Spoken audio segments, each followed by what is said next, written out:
Hi, my name is Bob Didner. I'd like to share some thoughts with you about who the real job creators are now in early 2015. I'll be taking an engineering perspective.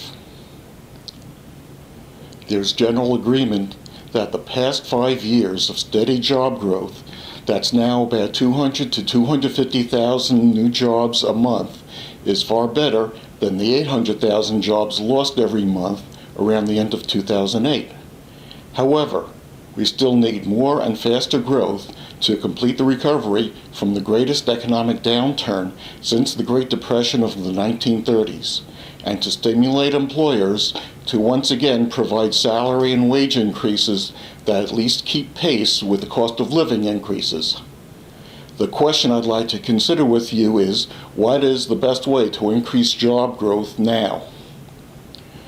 Many politicians claim that taxes should be lowered to put more money into the hands of the wealthy individuals and businesses who they call job creators.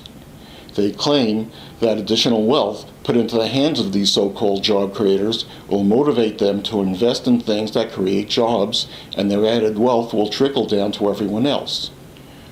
I believe there are times when some of this is true. The question, however, is now, in 2015, one of those times. There are two foundations to my point of view. One is that an economy is not a static entity for which a given action will always have the same effect. It's a dynamic living entity which is constantly changing, and what works today may not work tomorrow. The second foundation comes from my engineering background. If you want to change something like growing an economy and creating more jobs, first identify the limiting factor and concentrate on changing that.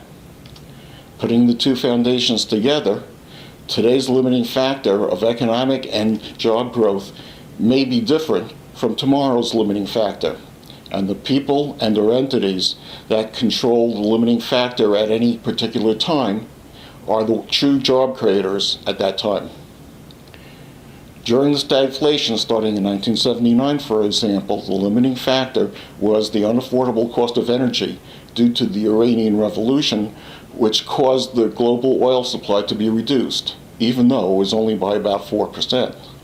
There have been times when lack of investment has been the limiting factor, preventing economic and job growth.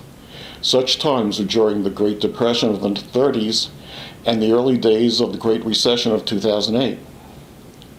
So what's the limiting factor now? Let's take a look at investment capital first and consider its usual sources: corporate profits, corporate cash on hand, the stock market, wealthy individuals, and borrowing. Corporate profits are now at record highs. Non-financial corporations are sitting on record high $1.6 trillion, that's trillion with a T, in cash they don't know what to do with. They're also sitting on about $2 trillion in cash abroad.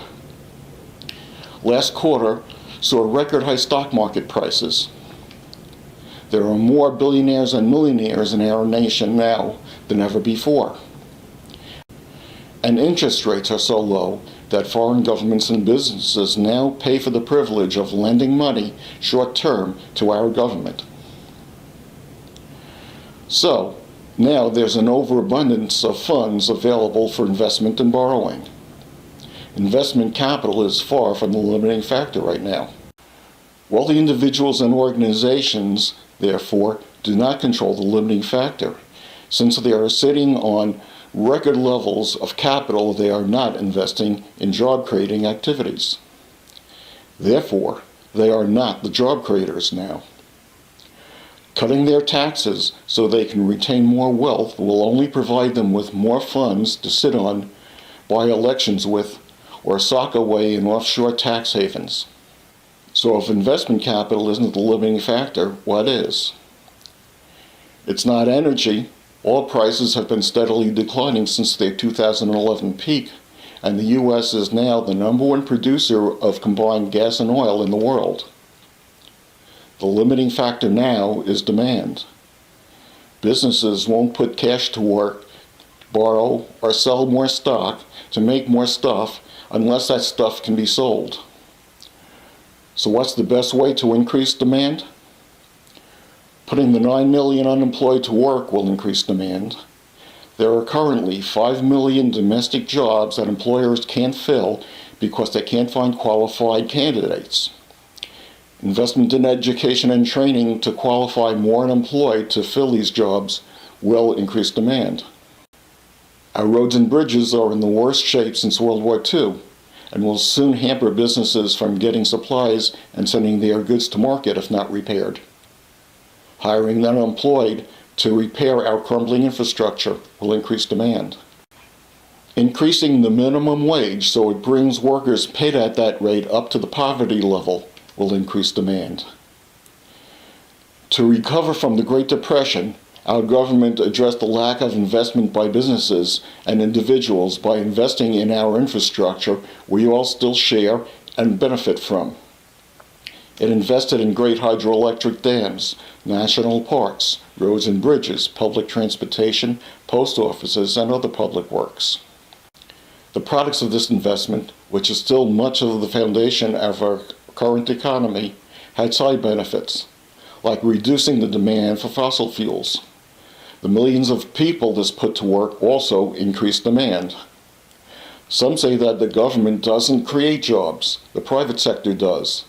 The truth is that the federal government is by far the largest employer in our nation.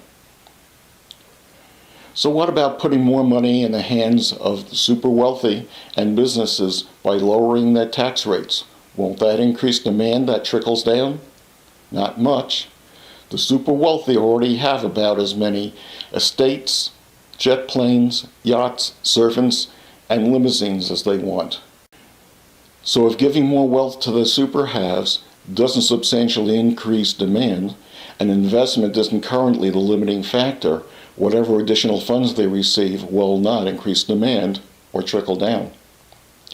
In the 1980s, then President Reagan led the first of the modern administrations to prove that trickle-down doesn't work and that lowering tax rates does not increase total tax revenues. After initial rate cuts, the tax revenue decreased so much that it would cause the national debt to quadruple, and that administration was forced to increase tax rates 11 times to keep the national debt from getting even worse. Also, the wealthy did not buy more or otherwise increase demand substantially when tax rates were lowered. Putting more funds into the hands of the middle class, and especially the poor, is the most effective way to increase demand, as was demonstrated by the recovery from the Great Depression. Unlike the wealthy, the middle class have needs and wants that are unfulfilled, like home improvements, travel, vehicle replacement, and education for their children. A large proportion of the additional wealth they receive goes towards fulfilling these needs and wants that were put off. Right now, the average middle-class income has stagnated or even declined as adjusted for cost of living increases. Income levels are determined mainly by the laws of supply and demand. Currently, with the unemployment level still above 5%, demand is relatively low and supply is high, so income has barely kept pace with inflation. The poor also have unfulfilled wants and even more unfulfilled needs, like shelter, better quality nutrition, and health care.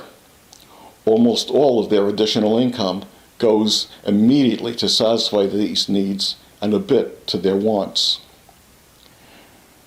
Most of the federal safety net program funds, like food stamps, go to the working poor, who earn less than the poverty level.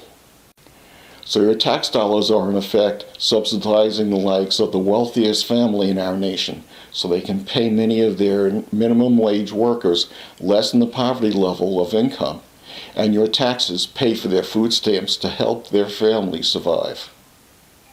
So what should the government do to help create jobs if not cutting tax rates of the wealthy? The number one priority should be to invest in repairing and improving our infrastructure. This not only creates middle and working class jobs immediately, increasing demand, but improves businesses' ability to get supplies and send their goods to market. Invest in public transportation. Once again, this creates jobs immediately. It also lowers the consumption of fossil fuels, which will run out eventually and contributes to the global climate crisis. Invest in affordable education. Our nation became the preeminent world economy in part because of the low cost and tuition-free access to quality higher education, especially in math, science, and technology. Today, other nations have surpassed our educational position in these disciplines. When we achieved educational supremacy, there was ample access to free and very low-cost education to some of the finest higher educational institutions in our land, indeed the world.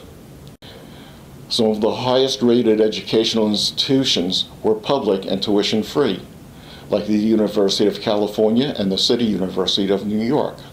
Government investments in these institutions paid economic benefits to our nation for generations at a time. Invest in research. Our nation was once the premier fountain of strategic research and innovation. We had the most advanced research organizations in our universities and private institutions, like the legendary Bell Labs that innovated solid-state electronics, information theory, and effective ballistic missile defense systems that actually worked, decades before the ill-conceived Star Wars was attempted. Much of the advanced research was funded by government organizations, like the Department of Energy and the National Institute of Health. Projects could take 20 or 30 years to pay off, or never pay off. Today, the tiny remnants of Bell Labs is mostly owned by a foreign company. Government research investment is a pale shadow of its former levels, and industrial research projects are only funded if they have a short-term payoff horizon. Competitor nations have now surpassed our level of investment in strategic research and innovation. Our government should restore its former investment levels in basic and applied research in projects with long-term horizons and uncertain payoffs to help restore our competitive global position. So how do we pay for all of this? To pay for these investments that return dividends many times their cost, our government can cut back programs that don't help the economy and increase revenues. Start with military spending. Our nation spends more on our military than the total of the next 8 to 10 countries combined. The likelihood of another nation-to-nation world war or prolonged conventional war, like the misadventures in Vietnam and Iraq, is extremely low. Military expenditures have an extremely slow rate of circulation through the economy, unlike infrastructure and education expenditures. Expenditures on pork barrel items, like advanced jet fighters that the military doesn't want and that don't work, are among the most wasteful expenditures of all, exceeded only by the likes of bridges to nowhere. Increase revenue. Close tax loopholes. There are now more than 70,000 pages of tax law dealing mostly with deductions for special interests. Most of these can and should be eliminated. For example, there's no reason why huge companies like GE should be able to earn over $10 billion in profit while paying zero or close to zero income tax. There's also no reason for hedge fund managers to pay less than half the income tax rate as others with similar income levels pay for risking other people's money. While our nation has a high nominal business tax rate compared to other industrial nations, the effective rate actually paid after using those 70,000 plus pages is close to or below average, and U.S. businesses have the greatest level of after-tax profit in the world. Close or limit the myriad of tax shelters, like offshore investments and trusts that are only available to the super wealthy. I hope that I've made the point that right now, with an overabundance of investment capital looking for something to invest in, people and businesses with an overabundance of wealth are not currently the job creators. They don't control the limiting factor, demand. So when politicians tell you that we should lower tax rates now for the wealthy job creators, they may be spouting what their biggest campaign contributors want them to claim and enact, but their claims are, let's say, factually challenged. If you want to know who the real job creators are right now, and you spend 70% or more of your after-tax income on necessities like food, shelter, heating, health care, clothing, education, and transportation, go to the nearest mirror and look deeply into the eyes you see there. You are gazing at a true job creator now in 2015.